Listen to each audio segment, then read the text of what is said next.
E os outros partidos, como é que eles vão se comportar? Como é que eles se comportam diante dessa situação? O PT, a candidatura da Dilma, Aécio... Olha, Gopal, eu acho que a primeira coisa é uma forte desorientação, né? Porque é uma surpresa muito grande e uma surpresa que traz embutido uma caixa de surpresas. Quer dizer, porque a surpresa é a queda do avião e a morte trágica do Eduardo Campos. E a caixa de surpresas é a possível candidatura com pegada da Marina, né? Então essas coisas desorientaram bastante, certamente, as duas campanhas, digamos, mais competitivas até aqui, né? A do Aécio e a da Dilma. Acho que a Dilma vai sofrer fortemente agora, novamente, a pressão do Volta Lula. Porque a Dilma é uma candidatura inteiramente artificial aos olhos do eleitor. Quando a Dilma foi candidata em 2010, o eleitor queria votar no Lula, queria dar mais um mandato para o Lula, mas sabia que não podia, porque a Constituição impede. Então, quando o Lula disse, o voto não é para mim, eu estou pedindo votos para a Dilma, o eleitor foi contrariado, mas entendeu, achou razoável. E o eleitor que queria votar no Lula. E então sufragou a Dilma.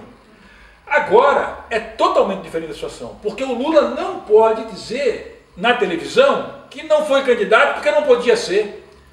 Ele está, então, digamos assim, fazendo uma exigência muito grande ao eleitor, porque ele está exigindo que o eleitor chancele a candidata dele sem que o eleitor esteja persuadido de que está obrigado a fazer esse movimento, porque o Lula poderia ter sido candidato, ou seja, o Lula não atendeu a um apelo do eleitor e pretende que o eleitor atenda a um apelo dele. Então a situação da Dilma é muito difícil, porque desde o início eu digo isso, né? Eu digo isso desde 2006, 2006 mesmo, porque para mim quem viesse depois do Lula seria só um intervalo para a volta do Lula em 14. Essa expectativa o eleitor petista e o eleitor lulista que não é petista tinha, né? Então a situação da Dilma é a situação de alguém que está num lugar em que não deveria estar, em que o eleitor que quer votar no Lula, ele diz, tudo bem, vou votar na Dilma, uma parte dele, mas outra parte vê nisso o quê? Aquilo que nós falávamos numa outra situação que nós estávamos conversando aqui, que é o eleitor vê nisso, peraí, então vou procurar uma alternativa. Se o Lula não é o candidato, abre-se uma janela na cabeça do eleitor. Então a Dilma vai sofrer agora fortemente com essa situação, que vai se apresentar como? A volta do Volta Lula. Muito fortemente. Porque se no cenário novo, porque para mim houve uma segunda largada, assim como na Fórmula 1 há uma segunda largada quando ocorre um acidente, também nesta eleição, o acidente com o Eduardo provoca uma segunda largada na disputa, não há dúvida nenhuma disso. Começou quase que do zero. Isso. Nesta segunda largada, a campanha, a ideia do Volta Lula volta com muita força e não é improvável que o PT se veja arrastado à necessidade de ter que fazer esse retorno. E aí as coisas podem se complicar muito, eu falo depois, porque eu quero voltar agora para a origem da tua pergunta, que é falar um pouco também do Aécio, né? A situação do Aécio era uma situação mais favorável antes do que é agora. Ele agora está com um desafio maior diante de si. Porque antes, o cenário com o Eduardo era um cenário em que o Eduardo tinha realmente a terceira posição, mesmo na cabeça do eleitor, porque era menos conhecido, era alguém que, para quem entende de política, estava procurando uma oportunidade para vir mais forte em 18.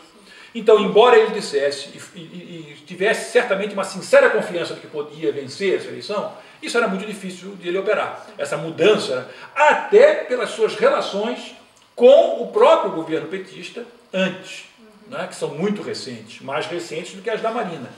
Além do que, ele não tinha o voo próprio que a Marina já adquiriu porque foi candidato em 2010.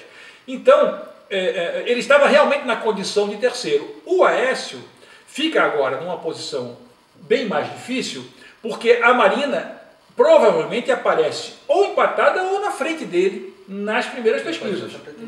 E eu, como já tive a oportunidade de dizer aqui numa outra conversa nossa, não acho que a Marina o desempenho dela em pesquisas agora venha a ser resultado apenas de uma situação emocional. Eu acho que a emoção está amarrada, ela tem uma antena muito forte com a realidade. A emoção ela está ligada a uma vontade de transformação ou uma busca de uma saída para o sufoco brasileiro. Porque há um sufoco que também foi criado porque as duas alternativas que estavam na cabeça do eleitor, Marina e Lula, não se concretizaram no início. Então, essa situação configura para o Aécio uma situação mais difícil mesmo. Ele vai ter que encontrar um caminho para se diferenciar da Marina e da Dilma ou do Lula e tentar furar pelo meio, né? E não vai ser fácil para ele não, ele vai ter que suar a camisa para encontrar esse caminho. Né? Sim. E a gente já está em agosto, as eleições são em outubro. Até quando pode ser mudada a convocação do partido para o candidato? Até 10 dias antes da eleição.